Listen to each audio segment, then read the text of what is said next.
Oke, kembali lagi di channel saya. Makasih buat kalian yang sudah mengklik video ini. Kali ini ada opini ya tentang Pak Prabowo yang bilang Pak Prabowo itu tentara-tentaraan menghabisi APBN ya. Padahal Pak Prabowo sering menggunakan uang pribadinya, dan Opung Parbelok membalas langsung ya, Anies dan Ganjar itu yang tentara gadungan. Kita lihat ya gimana videonya. Sebelum kita ke video, bantu subscribe dulu channel saya yang belum subscribe. Dia tunggu lama, kita ke videonya langsung. Let's go. 10 tahun masa pemerintahan Bapak Joko Widodo, ya, para menteri di kabinetnya selalu mengenakan baju atau pakaian yang bernuansa putih hitam, melambangkan kesederhanaan. Nah, sekarang Bapak Prabowo, menteri-menteri di kabinetnya itu mengenakan pakaian bernuansa tentara, melambangkan kekuatan dan juga keperkasaan.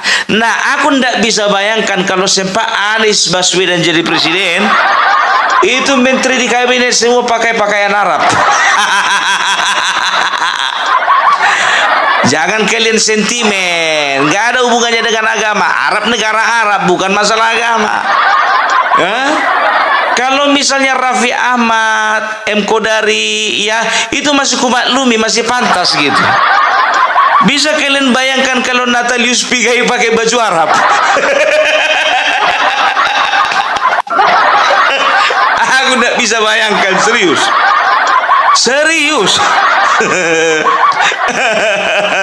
aduh, tapi itulah ya, alhamdulillah presiden kita itu adalah presiden yang memang betul-betul bukan hanya mengutamakan pekerjaan, tapi juga mengutamakan estetik.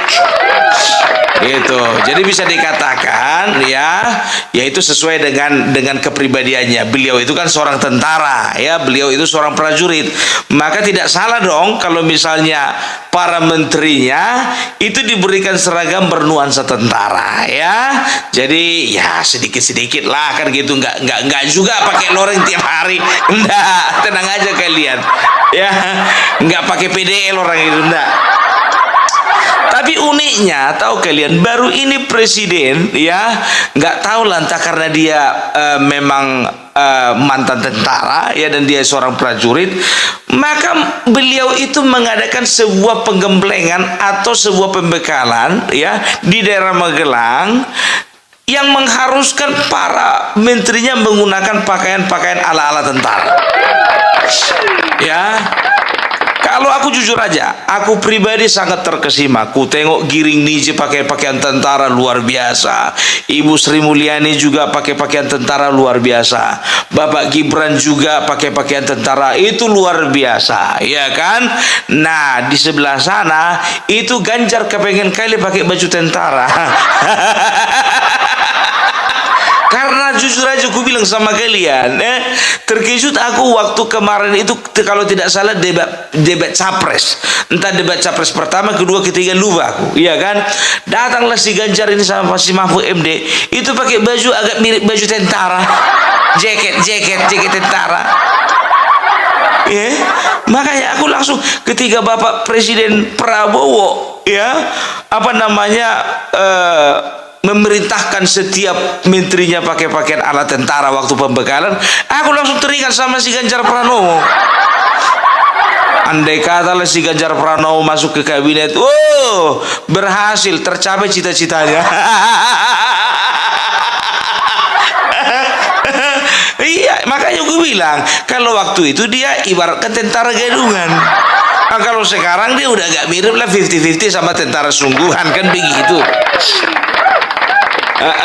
Ya, jadi ya oke lah kalau bisa dikatakan acara-acara seperti ini. Jujur saja aku bilang ya, waktu Megawati nggak pernah bikin seperti itu karena memang beliau bukan tentara. Joko Widodo juga tidak pernah bikin seperti itu pembakalan karena beliau memang bukan tentara, ya. Tapi SBY walaupun dia tentara, dia juga nggak pernah bikin seperti itu.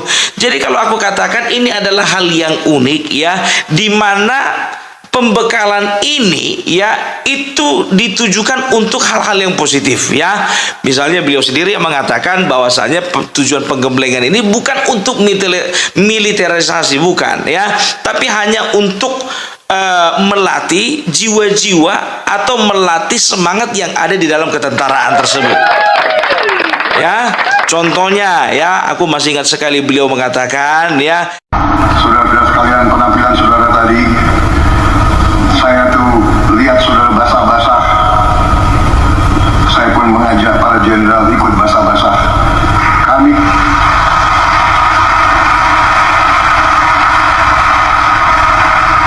karena azas kepemimpinan kita adalah Ingarso Sungtolodo. Kalau anak buah basah, pimpinan harus basah.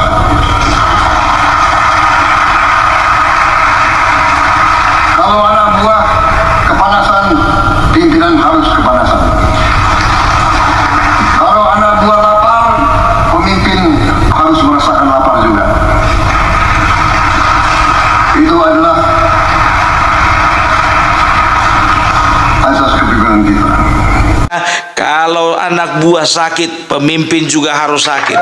Anak buah lapar, pemimpin juga harus lapar. Kalau anak buah keringat, pemimpin juga keringat. Jadi itulah yang ditanamkan seorang Prabowo kepada para menterinya. Artinya apa?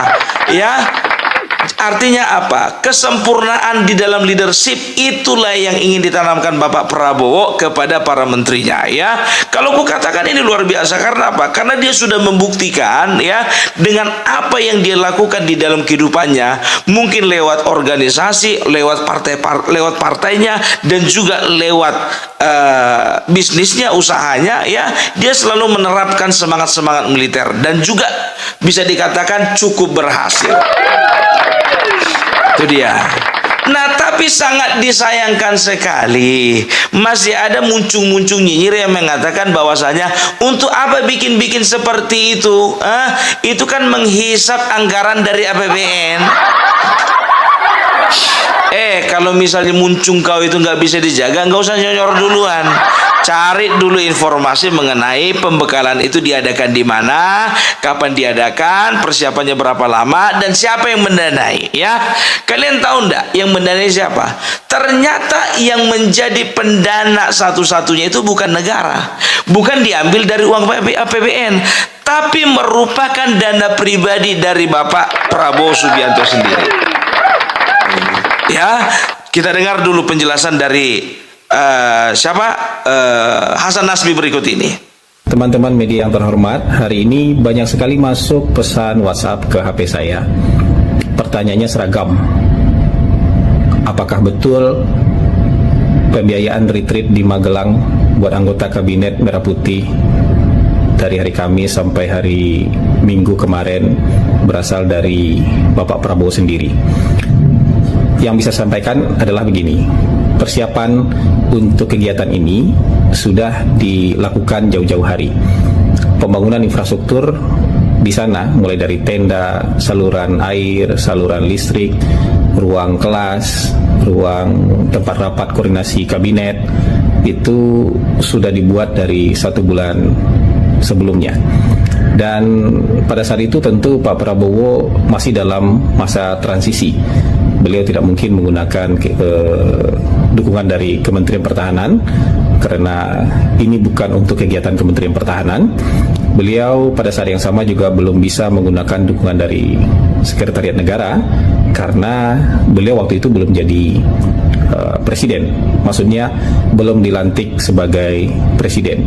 Jadi karena melihat begitu pentingnya kegiatan ini dan beliau merasa sangat penting untuk menyatukan menteri-menterinya yang berasal dari berbagai macam latar belakang, golongan, partai politik, kelompok sosial kemasyarakatan, bahkan beragam daerah, maka beliau memutuskan untuk tetap menjalankan ini sesegera mungkin. Dan untuk menjalankan ini tentu beliau harus merogoh kantong beliau pribadi untuk mempersiapkannya. Jadi itu yang bisa saya sampaikan kepada teman-teman supaya bisa menjawab keingintahuan dan pertanyaan teman-teman media. Terima kasih. Luar biasa, ya. Jadi ini langsung dari Hasan Nasbi, ya, Kepala Kantor Komunikasi Kepresidenan, ya. Itulah enaknya punya presiden orang kaya. Nggak bisa kubayangkan kalau si Pak Anies Baswedan dibawa itu menterinya ke padang pasir. Naik onta.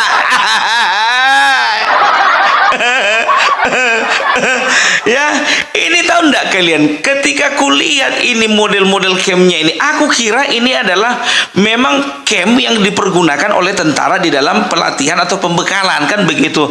Ternyata beliau bangun sendiri dari awal gitu loh ya. Dan kalau bisa dikatakan itu dananya nggak murah, itu besar dananya itu.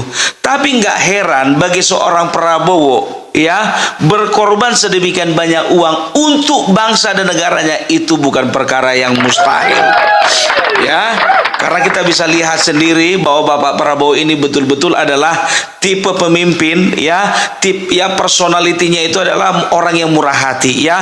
Banyak sekali masalah-masalah ya yang melibatkan Bapak Prabowo di dalam pencarian solusinya ya. Contoh misalnya ketika ada seorang anak perempuan ya, seorang wanita yang ada di NTT, beliau itu bekerja kalau tidak salah di Malaysia kalau tidak salah, terancam hukuman mati, tapi oleh karena Bapak Prabowo memiliki hati ya. Ini ku bilang sama, aku merinding ku bilang sama kalian ya, saudara-saudaraku yang ada di NTT, Bapak Prabowo itu adalah bapak kandung dari orang-orang NTT. Kalau Bapak Jokowi ya adalah bapak kandung dari orang-orang, dari saudara-saudara kita di Papua, Bapak Prabowo ini bapak kandung dari orang-orang di NTT. Luar biasa ya. Dia biayai sendiri, dia urus sendiri, dia cari pengacara yang terbaik ya, sehingga aku lupa namanya, sehingga wanita tersebut boleh bebas dan boleh pulang kembali ke Indonesia. Ya, berapa kali bencana alam yang terjadi ya di beberapa daerah di Indonesia, termasuk di daerah Sumatera Barat ya, yang bisa dikatakan jumlah suaranya kalah di sana ya, tapi dia tidak peduli kan itu. Dia menolong bukan karena orang sudah baik sama dia menolong karena memang dia ingin menunjukkan kebaikannya kepada orang tersebut ya. Makanya dikatakan orang yang banyak memberi itu biasanya banyak rezekinya ya. Ya, orang sedikit memberi sedikit rezekinya itu. Tapi kalau orang yang banyak ngutang itu banyak dosanya.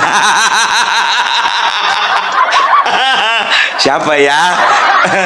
Makanya udah ku bilang sama kalian, kalau cari presiden yang kaya, bukan tukang utang. Utang yang kemarin belum selesai, utang yang baru nongol lagi ya, habislah nanti uang itu diacak-acak untuk bayar utang. Iya kan? Logika dong. Oh, kok kau mengingatkan kepada seseorang, kalianlah yang ambil kesimpulan. Ya, jadi itu dia. Jadi kalau Bapak Prabowo itu ya, coba bayangkan kalian ya, Sumatera Barat, di sana suaranya bisa dikatakan dikalahkan oleh suara Anies Baswedan. Begitu ada di sana apa namanya musibah bencana alam, itu si Anies cuma kirim doa. Bapak Prabowo udah kirim ambulan, Anies cuma kirim doa.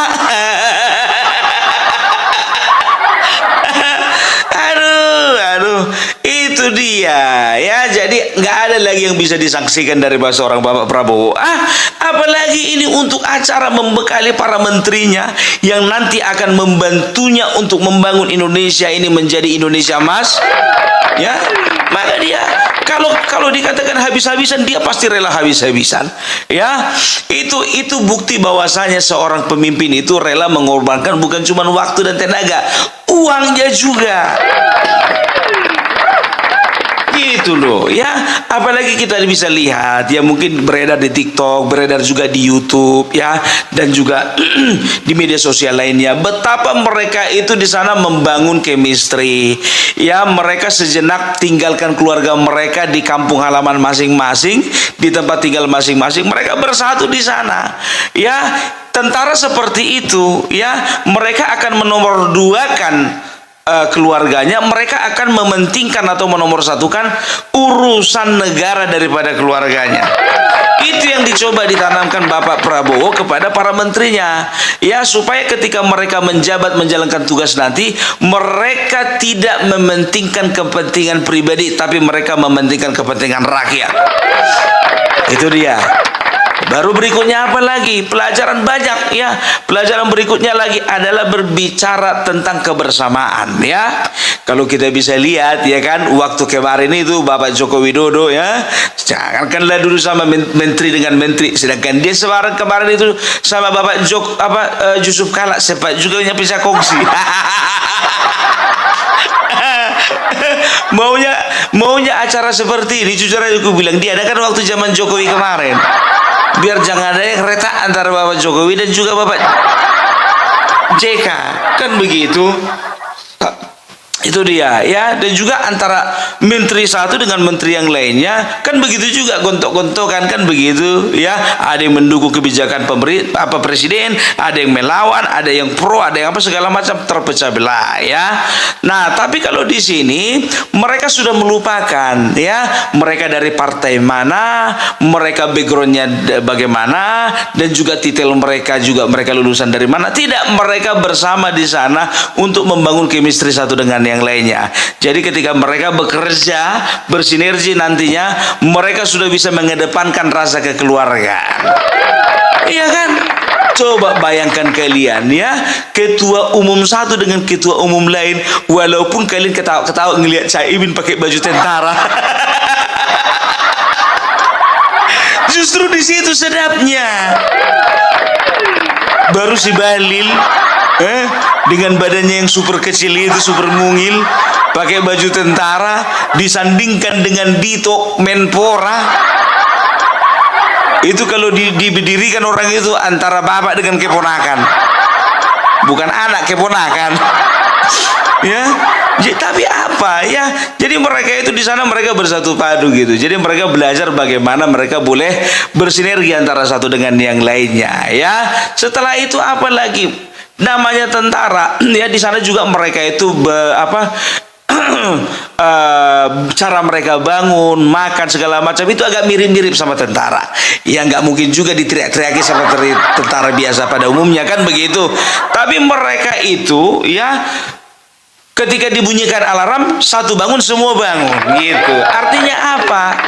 Ya, artinya nilai disiplin itu perlu dibangun, ya, di setiap kementerian. Jadi nggak ada lagi yang diharapkan ke depannya, ya, tidak ada lagi kementerian yang orangnya bermalas-malasan. Jadi kalau misalnya pegawai di kementerian melihat menterinya, pemimpinnya sudah memiliki kedisiplinan, maka mereka akan belajar untuk disiplin. Gitu dia, ya. Setelah itu belajar apa? Belajar ketepatan waktu. Ya, mereka itu kalau tentara itu ya bangun tidur tepat waktu, makan tepat waktu, istirahat tepat waktu, latihan tepat waktu. Ya, jadi artinya apa? Mereka dilatih, ya, untuk bisa menyelesaikan segala sesuatunya tepat pada waktunya. Gitu. Jadi nggak ada yang terlalu lambat-lambat, gitu dia, ya. Jadi kalau ku bilang, ya, itu manusia memang kurang ajar itu yang bilang menghisap anggaran APBN. Ku bilang sama kalian, ya, jujur saja, kalaupun memang dana itu diambil dari APBN, kalau memang ada faedahnya, kenapa enggak? Gitu loh, ya kan, kenapa enggak? Karena ini bukan pemborosan, bukan. Yang dibangun di acara ini adalah sumber daya manusianya. Gitu loh, ya. Jadi kalau misalnya mindset seseorang sudah dirubah, pola interaksi sudah berubah, ya, dan juga motivasi di dalam kehidupan mereka juga sudah mulai berubah, walaupun ada beberapa menteri yang baru berapa hari meleset menggunakan kop surat. Tapi kalau aku bilang itu, ya, memang kesalahan fatal, tapi nggak mengakibatkan dosa lah. Kalau korupsi fatal dan mengakibatkan dosa, ini kan kop surat. Salah memang, fatal memang, tapi nggak berakibat dosa lah. Jadi kesalahannya itu masih gampang diampuni, kan begitu. Belum lagi Babe Haikal Hasan, katanya semua produk itu harus ada sertifikat halalnya. Adalah orang nyonyor di sebelah sana, kan.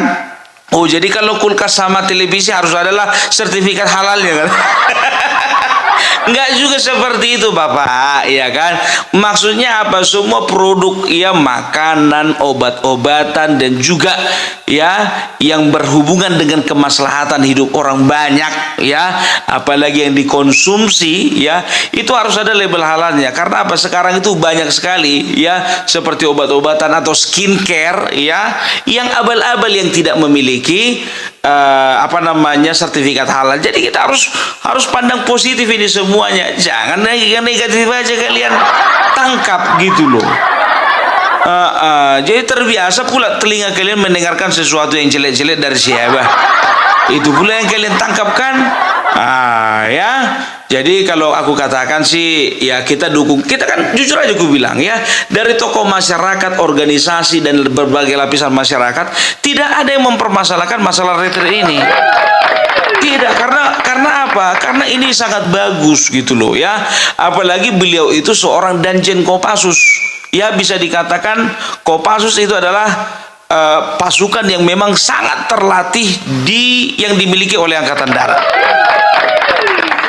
Gitu dia ya semuanya baiklah kalau dikatakan, tapi kan ini kan punya kekhususan tersendiri ya, cara latihan beda, pola istirahat beda, pola perangnya beda ya, strategi di lapangan juga beda, dan itu yang diharapkan dari seorang Prabowo ya, menteri-menterinya harus bisa tampil beda. Itu. Dan juga tentara, yang namanya tentara ya, ketika mereka itu mengalami menerima latihan ya di pusat pelatihan ya, diharapkan mereka itu menjadi tentara yang kuat ya, dan juga memiliki kemampuan yang handal ya.